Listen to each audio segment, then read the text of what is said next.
Dabar pasikalbėkime apie skoliozę. Tai stuburo išlinkimas į šoną dažniau diagnozuojamas vaikams dėl slankstelių raidos sutrikimų, silpnų raumenų ir raiščių. Ką turėtų žinoti tėvai apie šią ligą? Klausime specialistų. Vaikams ir paaugliams sparčiai augant, tėvai turėtų atkreipti dėmesį jų laikysenos pakitimus. Pasak kineziterapeutų ir gydytojų, laiku pastebėjus skoliozės požymius, didelių bėdų ir chirurginio gydymo galima išvengti.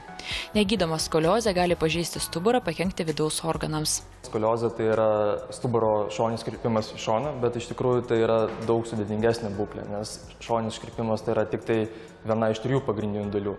Tai pats pirmas dalykas tai taip, stuburas iškrypsta į šoną, bet tuo pačiu stuburas dar sukasi aplink savo ašį ir taip pat didėja ir vienokia ar kitokia stuburo kreivė.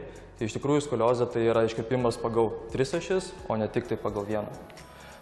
Atpažinti skoliozę galima iš tikrųjų keliais būdais priklausomai nuo jos pažengimo lygio.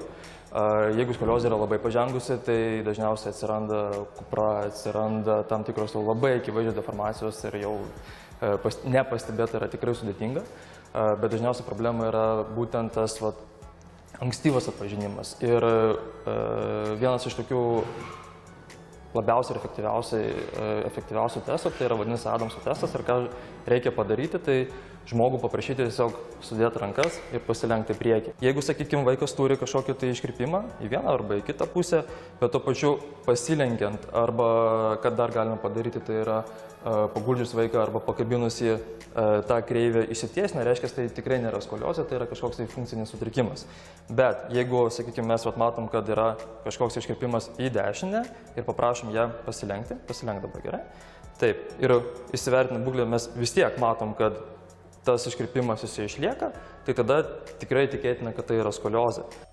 Tikslios skoliozės atsiradimo priežastys nėra žinomos, todėl tėvai turėtų atidžiai stebėti vaikų laikysenos pokyčius ir laiku kreiptis į šeimos gydytoją. Labai ilgą laiką, o šnekant apie pacientą, kuris turi skoliozę, tai yra valandos, stuburas yra labai netolygiai apkraunamas. Tai vėlgi, jeigu, tarkim, iškrypimas yra į vieną pusę, tai vidinės slankstelių pusės yra apkrautos daug labiau nei išorinės. Ir šita pusė santykinai auga lėčiau, o kadangi mes šnekame apie vaikus, visada yra vienoks ar kitoks augimas, negu priešinga pusė. Stuburo patologijas ir netolygumus galima ištaisyti specialiai kiekvienam pritaikyta mankšta. Tai taisyklingo kvėpavimo ir judesio pratimų derinys, kurį kartojant kūnas pamažu prisimena taisyklingos laikysenos būseną. Šnekant apie skoliozę, jeigu jūs paklausit vaiko arba negi suaugusio, ar jisai jaučiasi kreivas, jisai atsakys, ne, viskas su manim yra gerai. Ir jeigu nebūtų veidrodžių, ir jeigu nebūtų aplinkinių, kurie sakytų, kad kažkas yra negerai, tai jie net nežinotų to. Vidinis suvokimas žmogaus, jisai yra viduje, jam atrodo, kad jisai yra tiesus.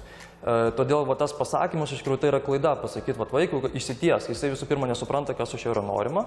Jisai ištįsta, bet tai užtrunka tik tai minutę ir tiek žinių. Suaugusių pastabos išsitiesti vaikui gali būti beprasmės. Tik kartojant individualius kvėpavimo ir taisyklingos laikysenos pratimus, tiesi stuburo padėtis tampa įprasta būsena jaunajam pacientui.